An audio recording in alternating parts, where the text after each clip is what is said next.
Сәлем қыздар, Әсәлем арнасына қош келдіңіздер. Сіздермен бірге мен Ақжарқын. Бүгінгі видеоблогымызда өте дәмді мынадай торт әзірледік, яғни панчо торты. Сондай жасалуы жеңіл, әрі құрамына көп зат кетпейді.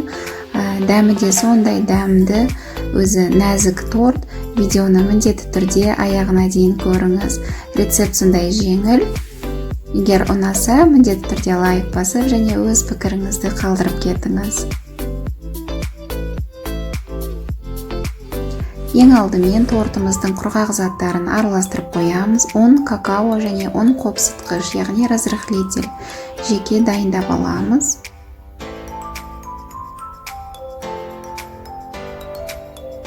Одан кейін 6 жұмыртқаға қантымызды салып, жақсылап миксерлеп, аппақ көбікке енгенше араластырамыз.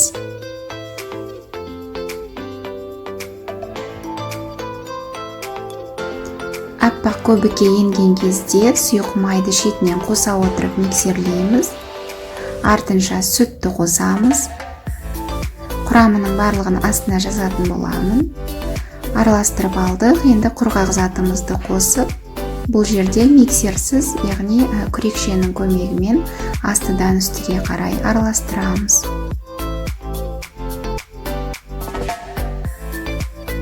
Сондай шоколадты өте дәмді торт. Дәмі керемет. Противеньға пергамент қағазын төсеп алдық. Дайын болған массамызды құйып шығамыз. Алдын ала 180 градус пешке піскенше ұстаймыз.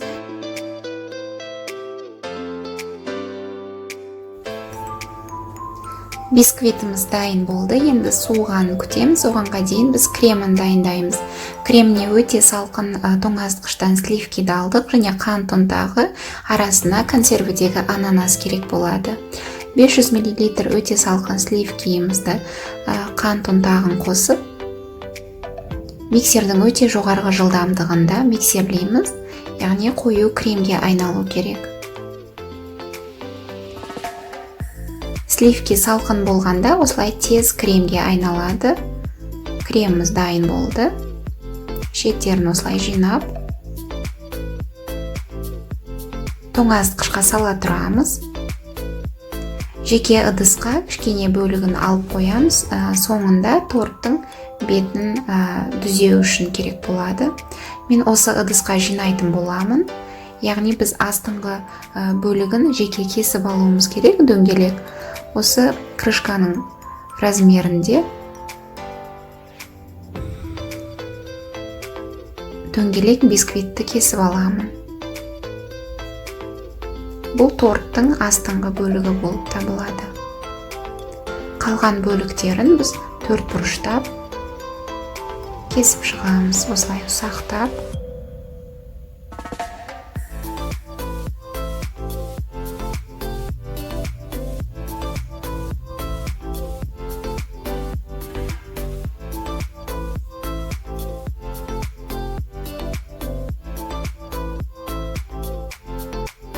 Барлығын кесіп алдық, дайындап алдық. Енді тортымызды жинаймыз.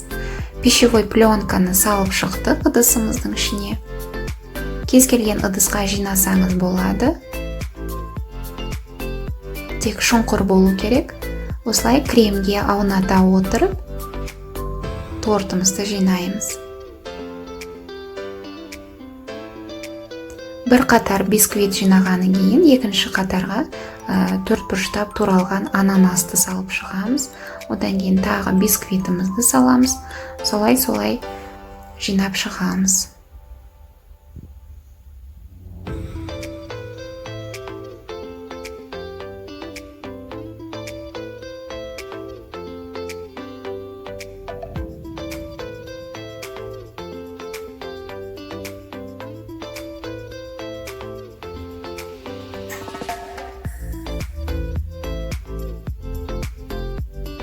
Екінші қатар ананасты салдық.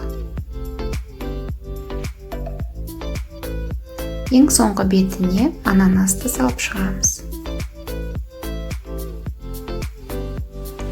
Енді біз астыңғы бөлігі болып табылатын коржға ананастың өзінің сиропын құйып шығамыз.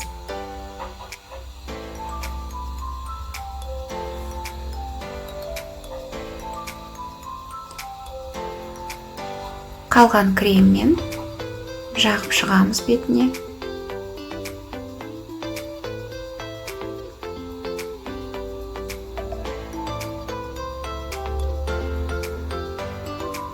Бисквитпен жабамыз. Енді пищевой пленкамызбен орап, тоңазытқышқа 1-2 сағатқа қойып қоямыз. Бисквит кремді өзіне сіңіріп, торт дәмді болу үшін біраз күтеміз. 2 сағат өтті.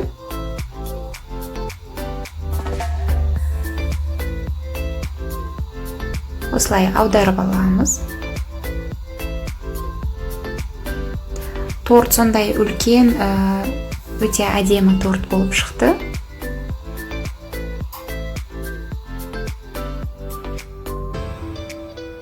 Бастапқыда алып қалған кремді тегістеп жағып шығамыз.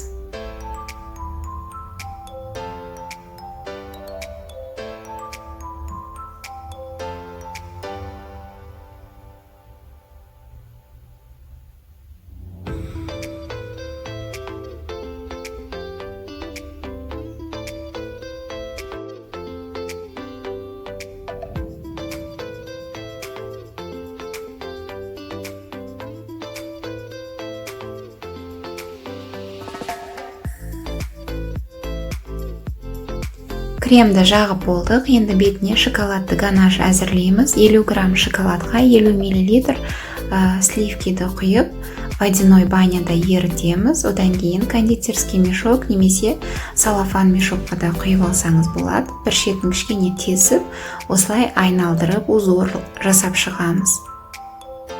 Өз фантазияңызбен әрлесеңіз де болады. Негізі панчо тортқа осылай шоколадты құйып шығамыз.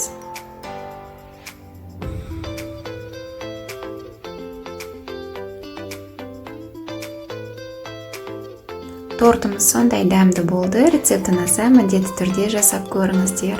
Және каналға тіркелмеген болсаңыз тіркеліп, өз пікіріңізді қалдыра кетіңіз.